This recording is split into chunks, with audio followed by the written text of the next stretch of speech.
Well, good morning. How are you? My name is Jeff, and I'm so glad you could be with me today. I really appreciate it. I want to thank you all for playing my little trivia game last week. It was a lot of fun. I promise not to do that too often, but I thought I would read one comment.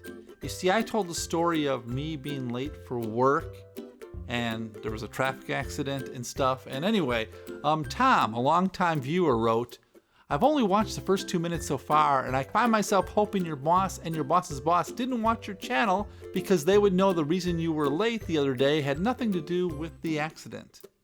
Well, thanks, Tom. First of all, that made me laugh, but second of all, I should set the record straight. That story actually happened quite a few years earlier, and the bosses I had then are not my bosses now, so I've been working at the same company, a toy company, as a production artist for 25 years, so people come and people go, so it doesn't matter if they're watching now. And I doubt they'd even remember. Anyway, thanks to everybody who played the game. I think the high score was 4 points. So anyway, today I'm going to talk about a film that was first shown on Mystery Science Theater 3000 on December 8th, 1990. It's a 1968 outlaw biker film called The Hellcats, directed by Robert F. Slatzer and starring Ross Hagen, Dee Duffy, Sharyn Kinzie, Sonny West, and others. This was the MST3K episode, which begins with the whole gang on the Satellite of Love having a cold, including Magic Voice. Later, each one, Servo, Crow, Joel, and Gypsy, remember past events on the Satellite of Love. Wait a minute, a clip show? Really, Best Brains? You're doing a clip show? Anyway, the Cycle Gang gals, scathing, clawing any guy who gets in their way. Leather on the outside, a woman on the inside. Wait a second. Isn't the plot of this film Ross Hagen going undercover to infiltrate a biker gang that may be responsible for his brother's death?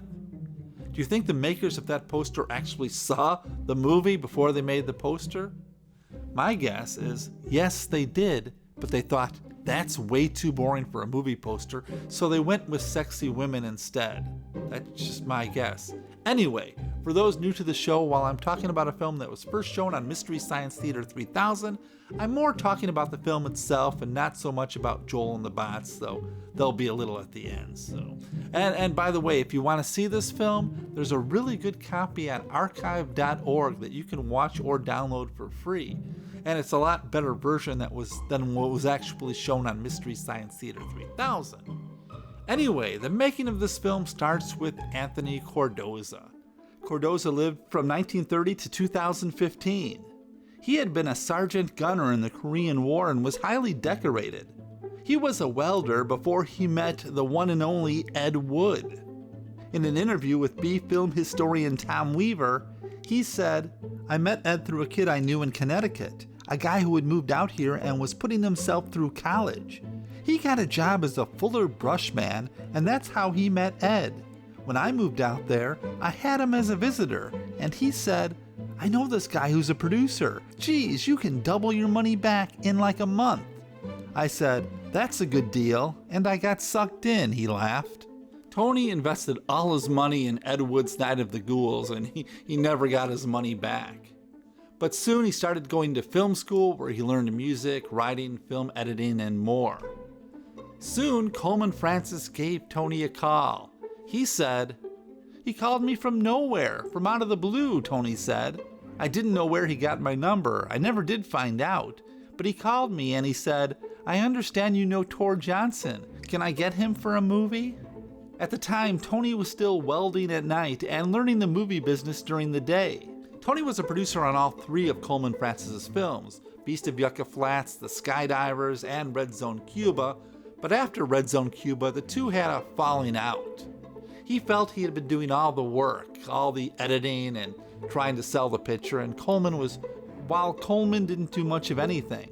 At the time, he had a wife and 2 kids, so he took a couple years off from filmmaking, but in 1968, biker films became the thing with films like The Born Losers in '67 and Wild Angels and Easy Rider, both from 1968. Cordoza had a script written by a friend named James Gordon White about this lesbian gang on motorcycles. He worked with a Tony Huston and Robert F. Slatzer rewriting it. He said, "I changed it around and made them undercover motorcycle gals. I wrote with a couple other guys on it and produced it. The Hellcats was my first real hit after getting away from Coleman." And Cardoza has a cameo in the film. He plays the artist who gets attacked by the gang. The film was directed by Robert F. Slatzer. Robert lived from 1927 to 2005. According to his obituary, during the late 1940s and early 1950s, worked for such studios as RKO, Monogram, and Paramount. In 1953, he became an executive producer for Republic Studios, and in 1959 joined Jaguar Pictures. Slatzer gave up movies in 1960 when he founded Slatzer Oil and Gas Company, serving as president until 1963. In the late 1960s, he served on the board of directors for the United Mining and Milling Corporation. He returned to his movie roots as director for the National Academy of Television Arts and Science in 1972. And from 1978 to 1993, headed Robert F. Slatzer Productions. And here's something strange. Slatzer wrote 2 books on Marilyn Monroe, claiming that he was briefly married to her. Apparently, this has never been confirmed. His only other directing credit was Bigfoot in 1970, another Cardoza-produced film. Slatzer also acts in this film, playing Mr. Adrian. This classic, of course, stars Mr. Ross Hagen. We talked a lot about Ross Hagen in my Side Hackers episode. He was born Leland Lando Lilly and lived from 1938 to 2011. Before this, he was mainly a TV actor, and this film, I guess, started his film career. He said, "Well, they all knew me from my television work, so they came to me and wanted me to be in the film. I thought it would be fun. That was at the time they were making those biker films like Easy Rider and Born Losers. I loved Hellcats. We had 16mm short end film. Tony Cardoza, Bob Slatzer, he was married to Marilyn Monroe for a while. We kind of all got together. Tony is a great guy. Bob, all of them were just fun. We went out and made this little film on 16mm short ends, and we took it over to Crown International and we sold it. We thought we knew how to make movies." Now, if I understand it correctly, when he talks about 16mm short end film, he means unused film left over from previous film productions. Apparently, short ends may be sold to a dealer who sells them to independent filmmakers. Dee Duffy plays Linda. Dee was born Dorothy Lillian Duffy on October 5th, 1947, and may be still alive today. I don't know because I couldn't find any information about her. Dee's only credits before this were 2 Matt Helm films, Murderers Row from 1966 and The Ambushers from 1967, both in which she played small parts. As far as I can tell, this was her last film. So what became of her? Your guess is as good as mine. I have no idea. Sharyn Kinzie plays Stella, the drug-dealing bike chick. As far as I can tell, this was her only film. And for her, I know nothing. When you search for her on the internet, you can only find one thing, and that's Sharyn Kinzie is an actor known for the Hellcats. Sonny West plays Snake. Sonny was born Dilbert Bryan West Jr. and lived from 1938 to 2017. His first acting was in the 1962 Elvis Presley film Kid Galahad. That might have been because Sonny was a friend and bodyguard of Elvis for 16 years. He was one of the famed Memphis Mafia. He was with Elvis when Elvis met Nixon. As far as his acting career, Hellcats was his biggest film. He was also in the Slatzer-Cardoza 1970 film Bigfoot. And lastly, I'll talk about Tony Lorea, who plays Six Pack. I guess the character in the film was supposed to be the comic relief? I guess. Anyway, Tony has quite a few film credits, acting from 1968 to 1998. Yet there's no information available about him. Now, if you think his Bogart impression in this film was bad, he also played Bogart in the movie Hot Shots, as well as some other films. And he must have been a friend with Ross Hagen because he appeared in many of his films, including Mark of the Gun from 1969, Five the Hard Way from 1969, Angels Wild Women from 1971, Wonder Woman from 1973, and Supercock from 1975. Now I'd like to talk about some of the other actors like Sharon Summers, who played the eye patch wearing Rita, but there's just no information about any of them out there at all. Oh wait, there is one more. Gus Triconis as Scorpio. For more information on Gus, see my Side Hackers video. He, at the time, was married to Goldie Hawn. So what is the Hellcats? Well, in a pre-credit sequence, we start at a funeral. The leader of a co-ed biker gang, Big Daddy, has died, and each member of the gang leaves a little something behind, including one girl who leaves her bra. Two detectives are watching, and we get a little exposition. I wonder if those slobs would be as gentle with that box if they knew that their dearly departed leader inside was about to rat think on them.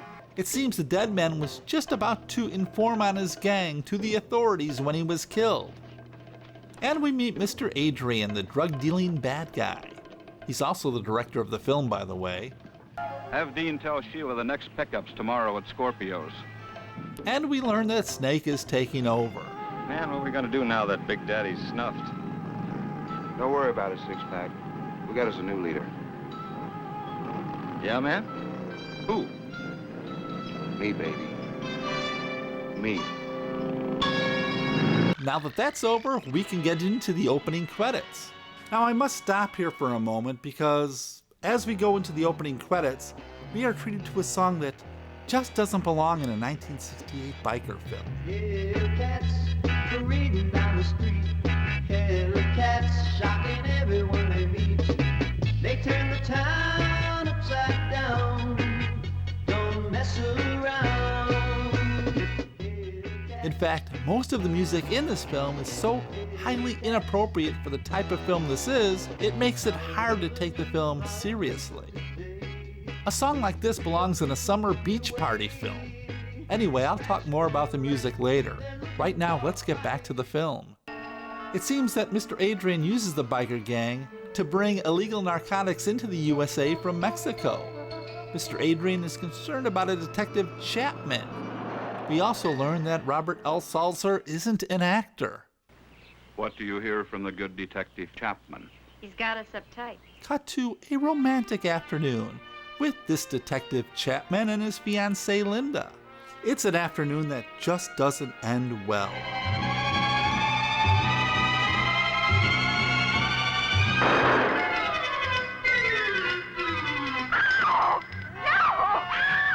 Sometime later, Linda meets Detective Chapman's brother, our hero, the military man Monty Chapman.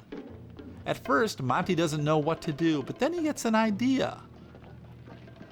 And so he transforms himself into a badass biker with Linda riding on the back. And then we get another song that just doesn't belong. I think I'll take a walk along this trip to be good. The happenings, I am afraid they are misunderstood. Oh, let it rain or hell, I don't care. In fact, why don't we stop here and watch a little bit of a biker film that has the proper music playing. Get your motor running. Head out on the highway. Looking for adventure. And whatever comes our way. Anyway, Monty and Linda enter a biker bar, and they are introduced to the Hellcats. Things don't start out well. Okay, baby. I'm gonna have to blast you.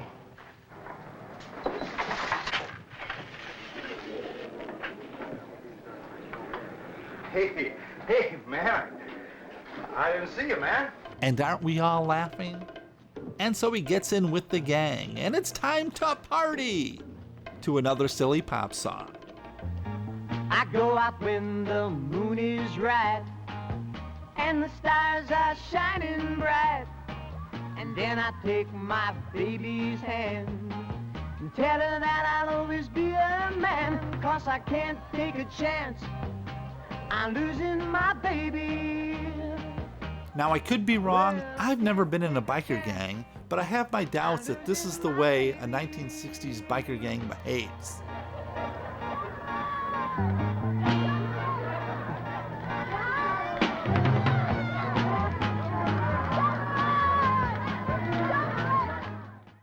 And we learn that a big drug deal is about to go down. Tomorrow night, you're bringing in 2 pounds. Now this is the biggest score yet. So it's got to be like Now we need an example of just how badass this biker gang can be, and to get that there's an artist and a model. I assume these are gentlemen who treat the women with the utmost respect? Maybe? And then they attack a hippie in a van. And what's with that voice? I thought you were only children! And then there's another song. I watch construction men pushing little piles of dirt around. I've seen a traffic jam caused by watching pretty girls walk round. It's a mass confusion, mass confusion, mass confusion. I can't take no more of this. No, no, no, no, no. You could cut out half this film if you just cut out these pointless music montages. And I guess this is another biker gang, a rival biker gang. They show up and challenge Snake. There's a little racing and a little fighting that really has nothing to do with the plot. I guess this is in the film to show us, the audience, just what kind of life Monty and Linda have gotten themselves into. But Monty brings peace to the bikers. Peace, brothers. No more war. Yes.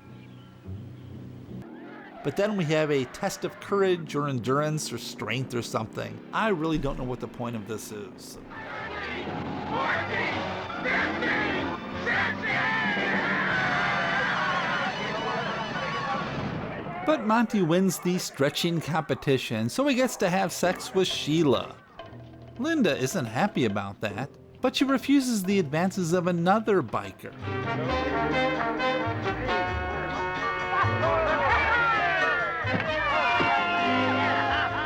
Oh, look at all the fun they're having at Camp Wildcat. And now it's time for the big drug deal that everybody's been talking about to go down. We meet two scummy men and a drugged out woman who needs a fix. But things go wrong and Betty is killed.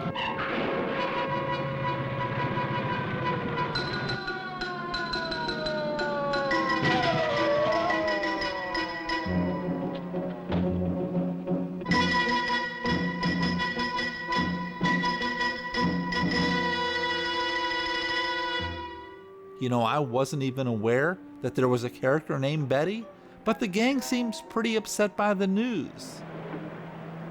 Betty snuffed. Stacked up outside of Holtzville. No. No. No. No. Take it easy, honey. Now the police have the drugs. Mr. Adrian demands they get the drugs back. Get it back. I don't care how. Get it back. One gang member looks for the drugs in the smashed bike, but he's busted by the police. Now, to make a long story short, Mr. Adrian captures Linda and Stella, but while Stella is apparently being raped by Mr. Adrian's assistant, Adrian has eyes for Linda. Don't worry. Dean's just having some fun.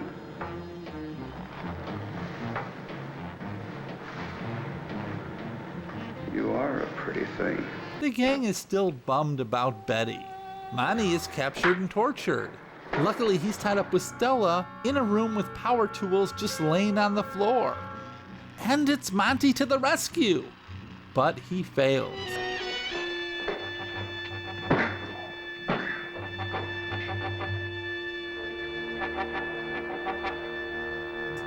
Meanwhile, Sheila gets the bikers to take action.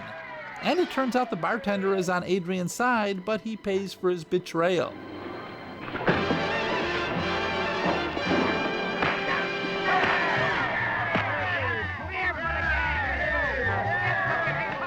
And off the bikers go. And for some reason, Adrian has his girlfriend killed, and I really don't know why.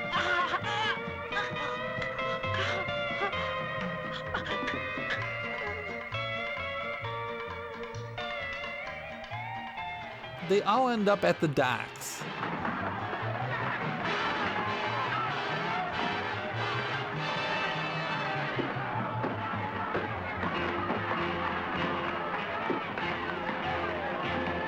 But everything turns out all right.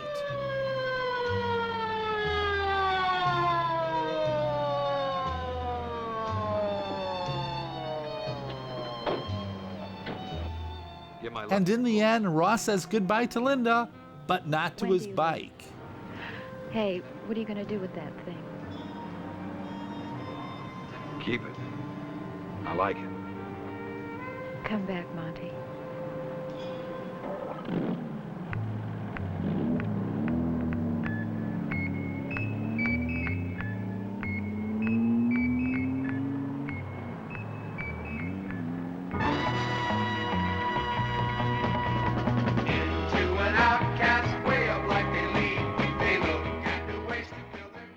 So I guess that's the real plot here.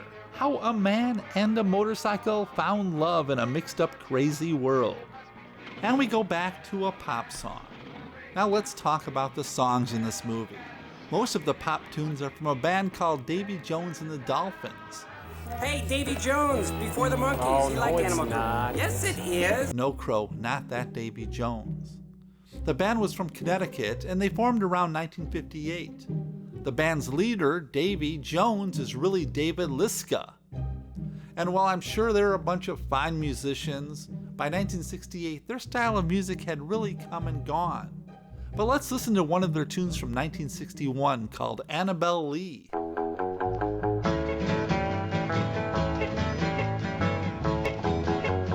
Many, many years ago in the kingdom by the sea, a maiden lived there whom you may know, the name of Annabelle Lee, Annabelle Lee,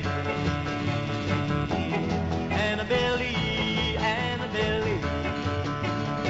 Not a bad song for 1961, but in my opinion, it's totally wrong for a film such as this.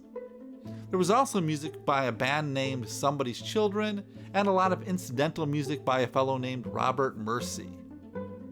Now I have to show this scene again. What do you hear from the good Detective Chapman? This is the danger of having the director act in his own film. No one on the crew said, "Hey Bob, you sound a little like a robot there. Why don't we take that again?"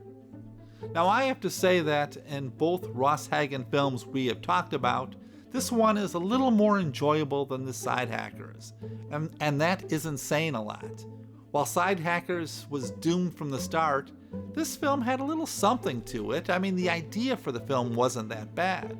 So maybe with a little better script, better acting, directing, cinematography, and a better soundtrack, this might have been a good film. Now, because I haven't had a lot of good things to say about this film, I thought it would be a good idea to go out and find some user reviews that talk glowingly about this movie, because it seems to me that no matter how poor a film is made, there are always fans of it out there. So I looked, and no one seems to like this movie. There are a few people who gave it good reviews, but it's the so bad it's good type reviews, and that's not what I was looking for. I was looking for somebody who really appreciated this movie, but there are none. And he says, that was number 5. So the Mystery Science Theater 3000 version clocks in at about 80 minutes, and the real film was 90 minutes, so we lost about 10 minutes there. There was a minute cut out at the very beginning, before the funeral at the graveyard, which was no big deal, and the rest seems to have been cut from the dock sequence at the end. You know, all the running around and fighting and stuff. That's the other 9 minutes came from there, but trust me, you don't need to see it. It doesn't matter. If you do want to see it, like I said, there's a good version of this movie on archive.org. You can watch it there or download it for free. And I'm assuming this movie is in the public domain then. So now, why don't we watch a little bit of the best of Hellcats on Mystery Science Theater 3000. Look, there's Yasser Arafat in his teen days. Walked like an Egyptian man. Bad Adrian got wise just as we were getting close to him. What is this, Sergeant Exposition, a detective plot point? Wow. Oh, smart. They're in the middle of nowhere, but they make their drug deal out in the open by the side of the road while a car passes by. Steve has a problem. His problem is down there. Now he must tell Eliza. Tell me. Ross Hagen! Oh, man. Captain Ross Hagen to you, pal. Oh. Filmed in Zapruder Vision, guys. I don't mind telling you, he looks a lot like Gilbert Gottfried. Beware of the dwarf. So this isn't a meeting of the Young Republicans? Oh, I hate to shoot a butt like that. I'll do it. Oh, I get it. You take a rototiller and you hook a guy between the two and therefore avoid any plot. Oh, what a drag. But we do have some lovely parting gifts. Forward my mail. Why castle when you could get a queen's pawn? Help me out, will you? I just don't get algebra, man. Okay, you're riding your bike. We get the point. Oh, great. And there's another guy riding a bike. We get the point. Oh, is she still riding her bike?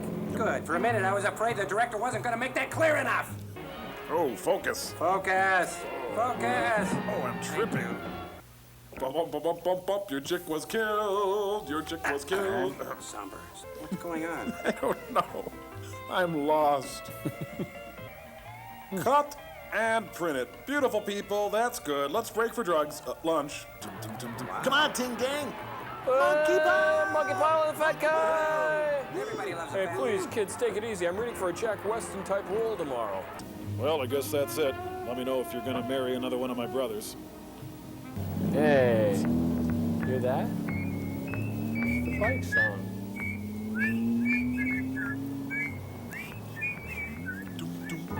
Huh? Oh. So I want to thank you all for watching, and I thank you to all that played my little trivia game last week. It was sort of a last-minute thing, and I think it came off okay, though I promise not to do that too often. Anyway, so next week I'm going to go into the world of Mr. Big. Yes, Bert I. Gordon with his 1955 classic King Dinosaur. Yes, King Dinosaur. And you know what? I hate the end of the film King Dinosaur, and I'll explain next week. But it's going to be hard to find good stuff to talk about with this film, but I will try to find something. Anyway, I want to thank you for watching. You don't know how surprised I am every week when I get a bunch of downloads, or views I should say. It just always surprises me. So thank you so much. I so appreciate it. I'll be back next week. Take care. So long. Bye-bye. Adios.